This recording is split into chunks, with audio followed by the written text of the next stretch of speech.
Generally speaking, you see a lot of material produced these days concerning how to get into relationships or how you're not going to get into relationships. The black pill sphere is mostly about the limitations one has with respect to getting into relationships, and all the hucksters and gurus will tell you what you need to get into relationships. There's very little, as I've said on a number of occasions, in fact, pertaining to what to do if you're in a relationship.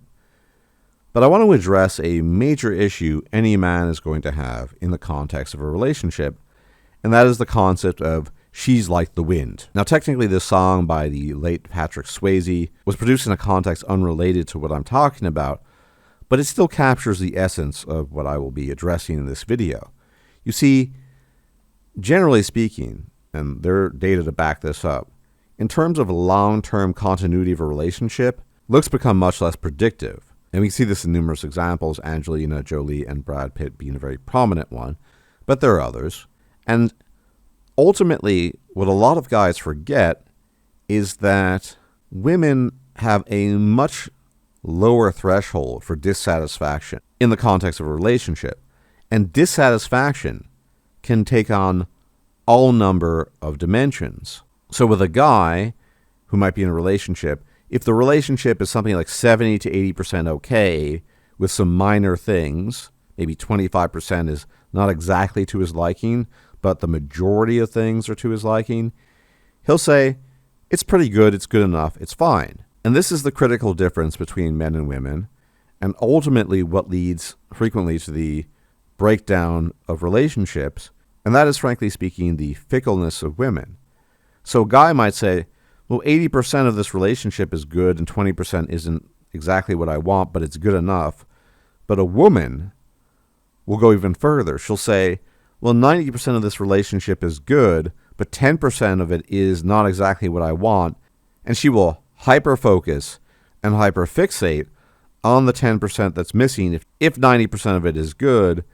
And this will often lead to the dissolution of the relationship and the ruination of the relationship, because the bar always needs to be set higher. Now, it is true that humans are fundamentally dissatisfied creatures. As animals, we're always discontent with something, because after a time we acclimate to most things. That includes new places we move to, new jobs, and also relationships. As they proceed, most people get used to them. But whereas men say, it's pretty good overall, it's good enough, I'm going to stick with it, women will observe the deficiencies, the things they personally find are missing, be ultra critical, and oftentimes to the point where they will end the relationship, even though the relationship in the majority might have been quite good. Those missing elements become objects of fixation in her eyes, and it's just not possible anymore. And although this hasn't really been studied in a formal sense, there are simply loads and loads and loads of anecdotes all over online of women who had pretty good relationships that were excellent in some cases, but there was one thing that was missing. The guy didn't do X or he didn't do Y, and that led to her hyper-fixating on the one thing that was missing, and eventually she ends the relationship or files for divorce. And some of them, not all of them, end up regretting it because they realize that they gave away something that was quite good because the guy ends up getting together with somebody else. Not super common, but an observable thing in the sense that the guy gets together with somebody else. But it's basically never enough for women. So even if the relationship is, as I said, 95% okay, they will focus on the little bit that isn't perfect rather than accepting things as they are and saying, look, it's not perfect, but it's good enough. Women fundamentally have a problem with the concept of good enough. And we see this in their mating strategy. That is the nature of hypergamy. Good enough is a very high bar, and it's constantly shifting. So good enough in a certain context and environment might have been one thing, and moving forward to 2023, good enough with respect to hypergamy becomes something else. And as I've said many times on this channel, your relationship is a job, and your performance will be tested again and again and again. That's in part what shit tests are, but it's not just about shit tests. It's just, are you continuing to improve? And that's not even good enough, because oftentimes you might be ambitious. You might be working hard at the job that people call the relationship. And despite that, her with her fixation, she will nitpick some aspects of the relationship that frankly speaking, you don't even have the time to address. And then one thing leads to another and it tumbles out of control, and pretty soon your relationship is over. Or in an even worse case scenario, she divorces you in case you're married. And so the combination of hypergamy, the desire to constantly test you to see if you're sufficiently ambitious, if you're continuing to ascend the ladder which he demands of you. And mind you, there's a very real danger in case you appear after you acquire the relationship to not be sufficiently ambitious, or God forbid you fall ill and you can't meet her expectations, something like that. That's a big existential risk to the relationship. Or general inability to be content with good enough. This is women's issue fundamentally. And it's been a while since I talked about this, but I would invoke here the 3 corollaries of Briefo's law, which are pretty well known. Mind you, Briefo did not write them himself. This guy was called Stickman. This is from years ago. But these corollaries are, I think, pretty much spot on. First corollary: even though a woman has accrued past benefits from her relationship with a man, there is no guarantee of her continuing the relationship with him. Translation: what have you done for me lately? Second corollary: if a woman promises a man to continue her relationship with him in the future, in exchange for a benefit received from him today, her promise becomes null and void as soon as the benefit is rendered. Translation: I will gladly pay you Tuesday for a hamburger today. And the third and final corollary: a man's promise of a future benefit has limited ability to secure a continuing relationship with a woman, and his promise carries weight with her only to the extent that the woman's wait for the benefit is short, and to the extent that she trusts him to keep his promise. So this is effectively she's like the wind.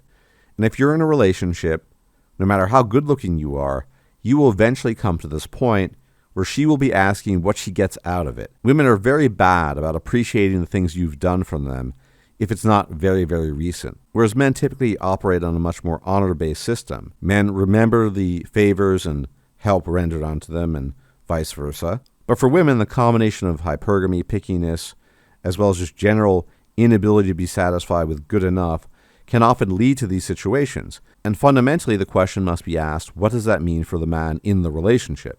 This means that men, essentially, if they want to pursue relationships or marriages, have to be prepared for that arrangement to end on the flip of a dime, if need be, for any reason a woman might come up with.